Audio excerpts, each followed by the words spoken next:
on the Harmony of the Seas or whatever, but it's a totally different thing. This is a lot more like camping on the ocean than it is going on a cruise ship. It's definitely out of my comfort zone, but I'm gonna do it, and I'm freaking out about it at the same time. It is Sunday, September 19th, 2021, and on this week's edition of Sunday Sofatime, we're talking about an upcoming ocean adventure that I am really freaking out about.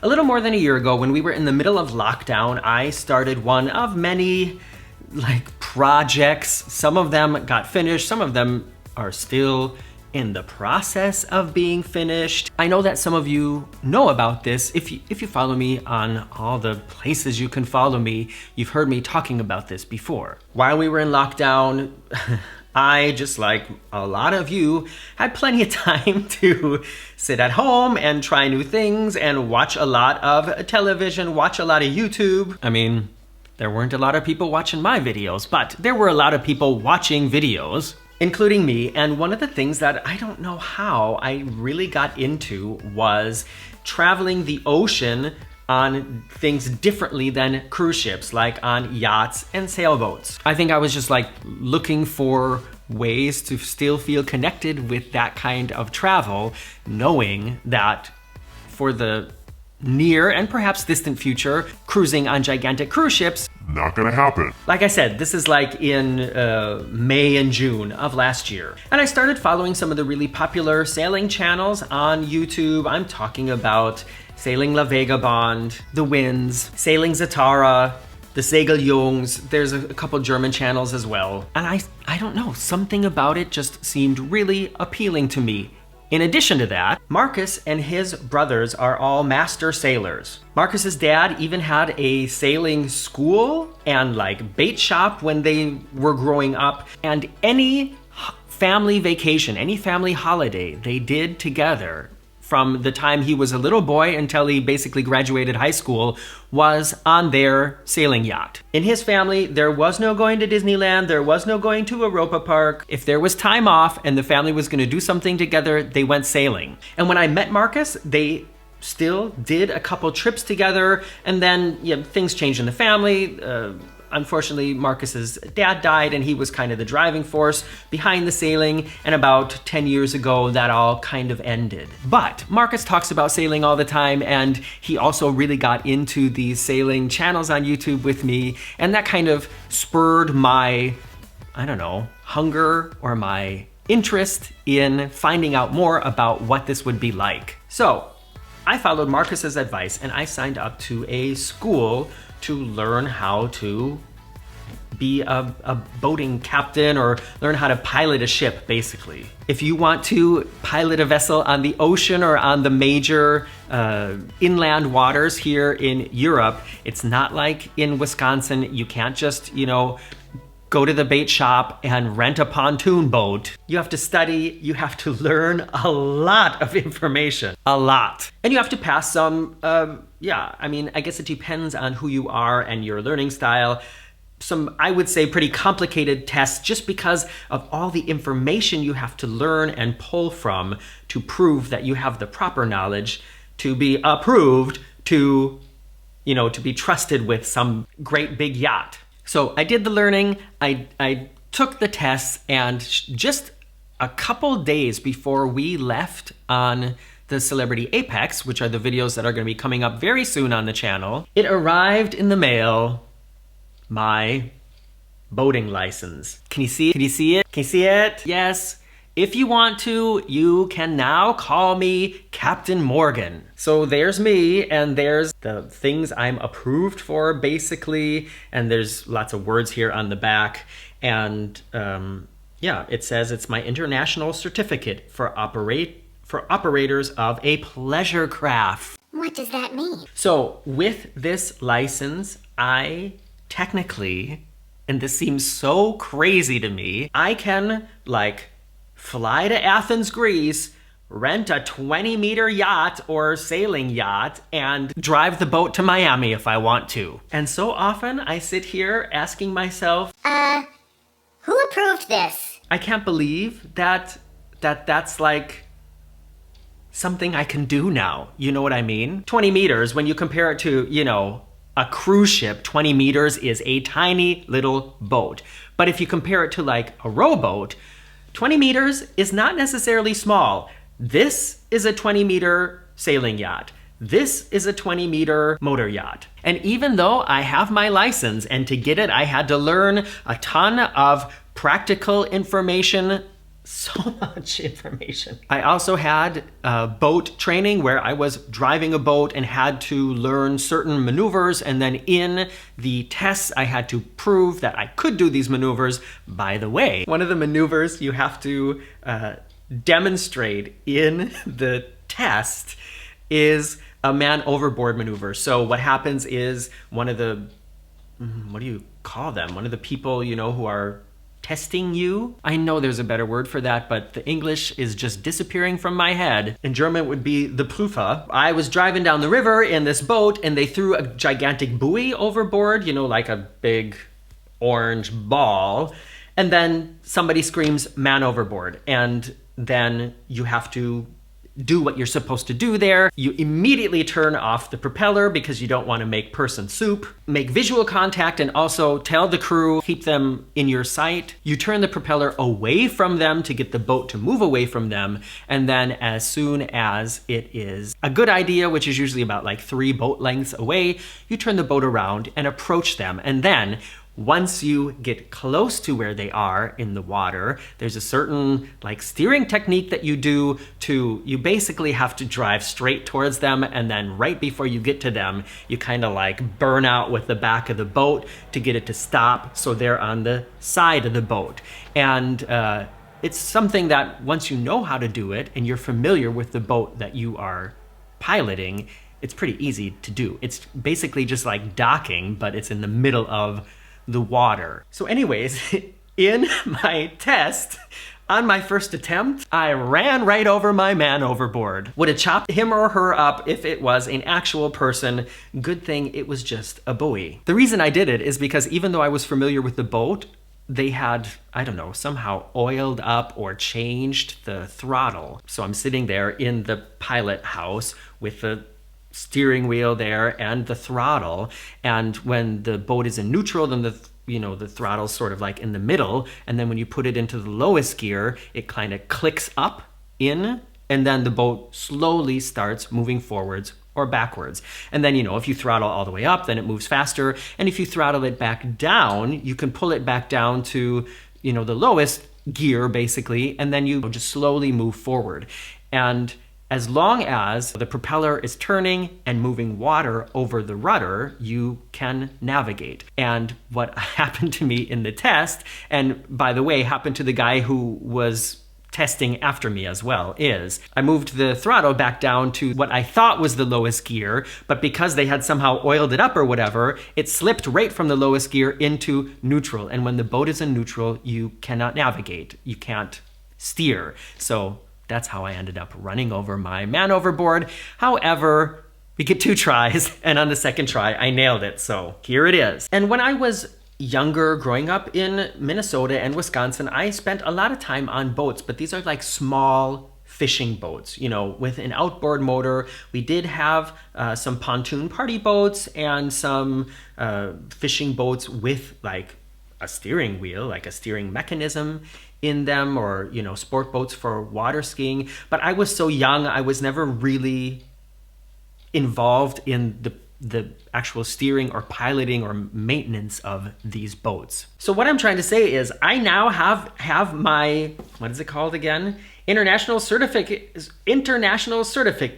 I can't say the word. International certificate for oh gosh, how many times is this going to take me? International certificate for operators of pleasure craft. And the reason it says pleasure craft is because what I cannot do is... Good morning, everybody. It's Morgan from the future. I'm just editing the video together now, and I'll save you a really long, terrible explanation about what this means. I thought of a better one. It just means that I can't pilot any commercial vessel. I can only do it privately. So I can't pilot a ferry or I can't charge people to cruise with me. Not yet. Back to the video. What I can do is go sailing by myself with Marcus and his brothers, with people that I, invite and who are there like on their own free will, basically. On a boat that I own, on a boat that I charter, on somebody else's boat. I do have friends who have boats, who have yachts. They have offered to let me take them.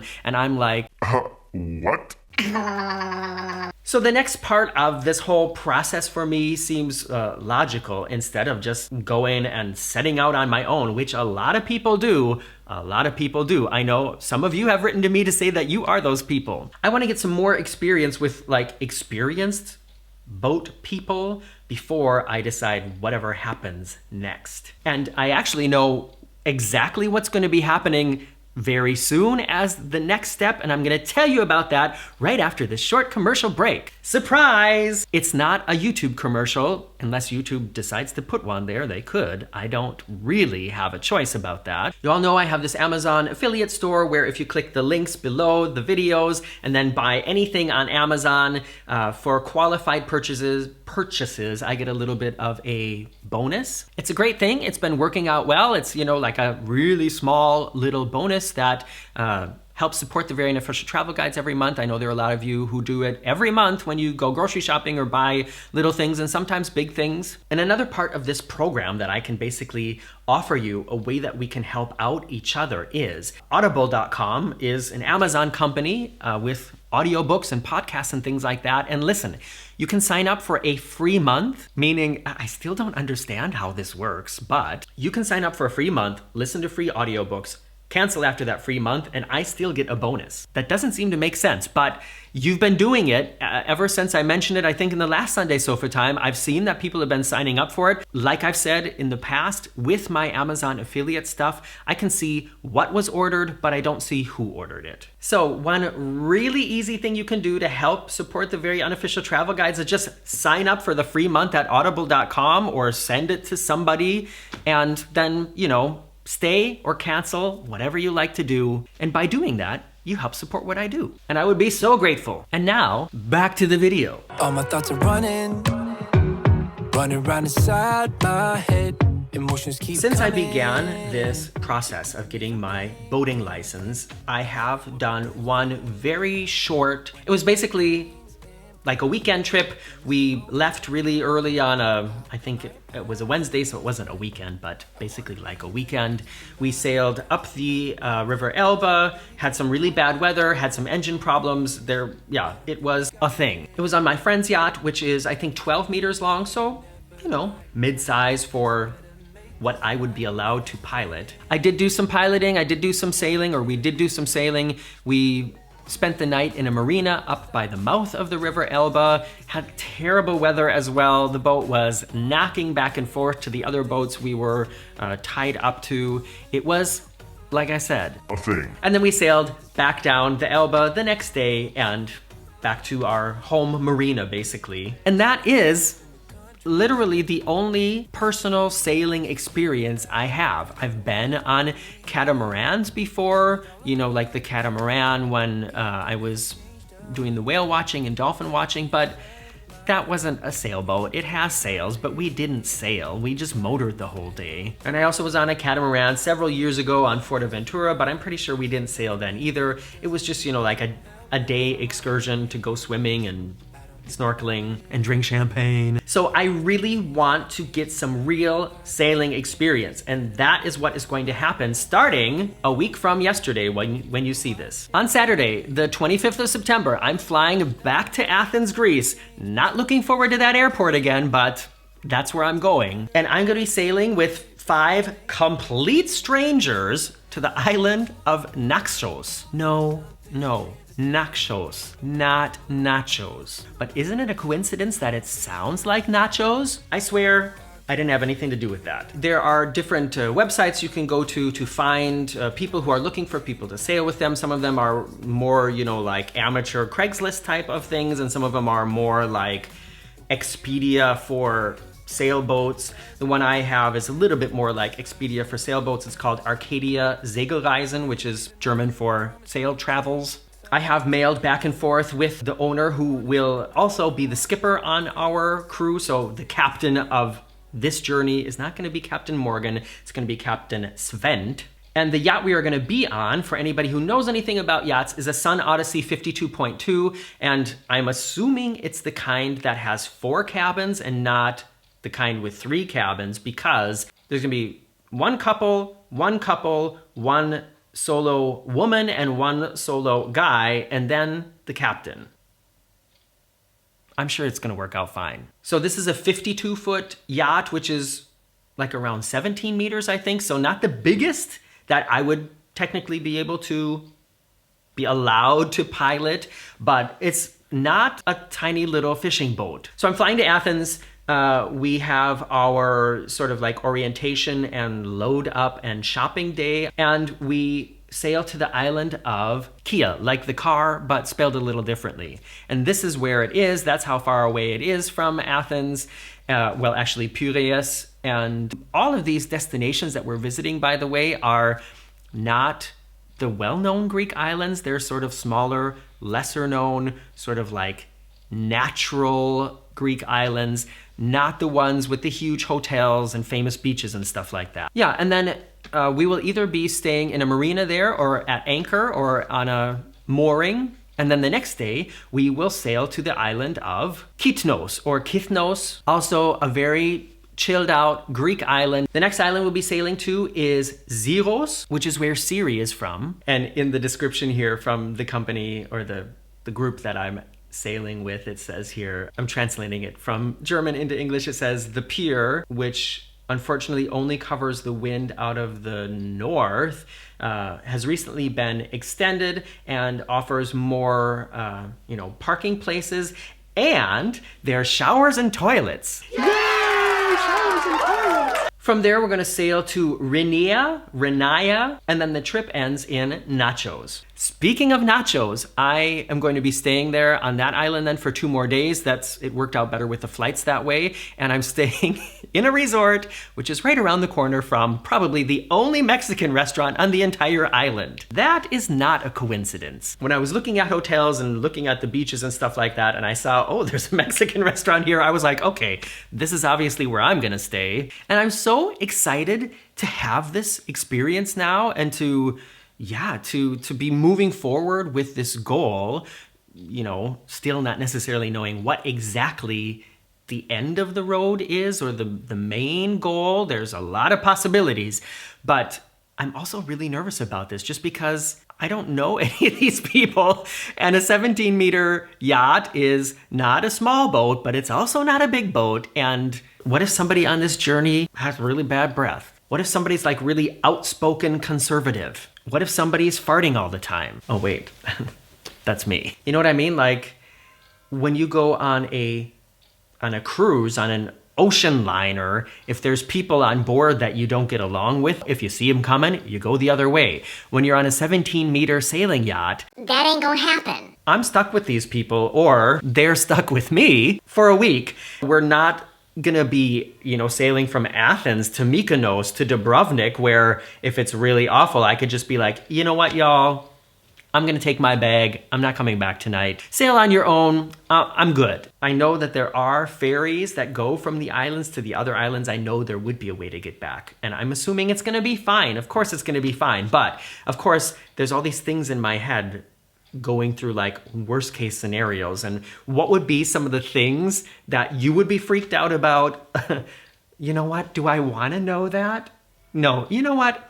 Don't write those in the comments below.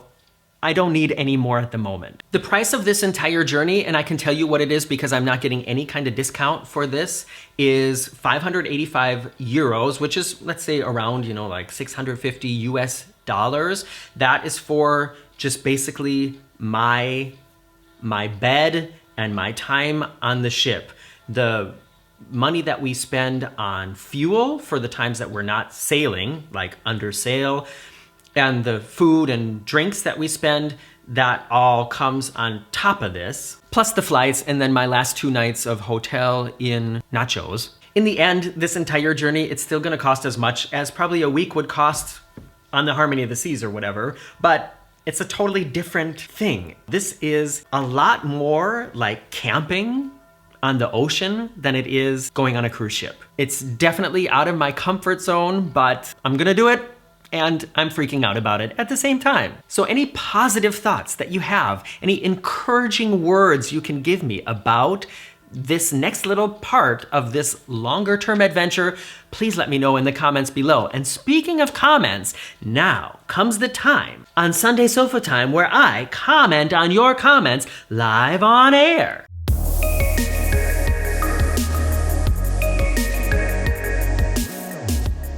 The church bells are still ringing. Can you hear them? I can. But it's one of those things that, because I live so close to this church, I totally tune it out. Do you have something like that where you live too, like train tracks or children playground or something like that, that when people come to visit you, they're like, Wow, that's so loud, and you think, Oh yeah, it is. Anywho, in last week's Sunday Sofa Time, I had so much fun going through these worst cruise advice things. I wrote about it on Facebook and other places, and you sent in a lot of suggestions, and I had some in my head, and I created an entire video basically pretending I was giving you the worst cruise advice, and the comments have been a lot of fun too. And the first one I want to talk about is from Anton Tobin. Anton writes, "This is so awesome, Morgan. I would love to see your blooper clip on this. How you kept a straight face." I love hearing that you guys are entertained by what I do. That's, like that kind of feedback is really important to my motivation. And to be honest, there's not a lot of bloopers from that video. I had them written down, and I put myself in actor mode, and I just barreled straight through. So sorry, not a lot of bloopers. I do have bloopers and like outtakes from other videos, but I usually just upload those to my Patreon. Next comment is from Jackie B 1022. Jackie B writes, "OMG, this was the absolute bestest cruise video I have ever seen. I can't wait to try them all out." Please don't try them out. I know you're kidding. Spot on, Morgan. Spot the hell on. Thank you, Jackie B. Like I said, I laughed as much reading through them and putting it all together as I hope you all have been laughing about it too. Final comment is from James S. James writes, "Bringing on beer, brats, and cheese. Growing up in Wisconsin means that would make an ideal cruise, especially if I could catch crappies from my balcony. Although I would rather catch walleye and cook it on my balcony. Catch some crappies, catch some bass, walleyes, some northerns, muskies, whatever. Fishing from your balcony on a cruise ship is a great way to keep the budget down. Don't do it." I'm Morgan from the Very Unofficial Travel Guides.